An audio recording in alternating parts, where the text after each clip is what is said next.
കുറഞ്ഞു വരുന്നുണ്ട്. അതുകൊണ്ടാണ് ഇപ്പോഴത്തെ കാലത്ത് നമ്മൾ ആരിൽ പരിശോധിച്ചിരുന്നാലും വൈറ്റമിൻ ഡി കുറയുന്നത്.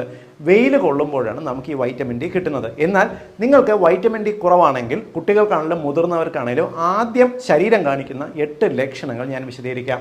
ഒന്നാമത്തത് അമിതമായിട്ടുള്ള ക്ഷീണമാണ്. നിങ്ങൾക്ക് ഒരു ജോലിയും ചെയ്യാനുള്ള ഉന്മേഷമോ ഒന്നും ഉണ്ടാകത്തില്ല.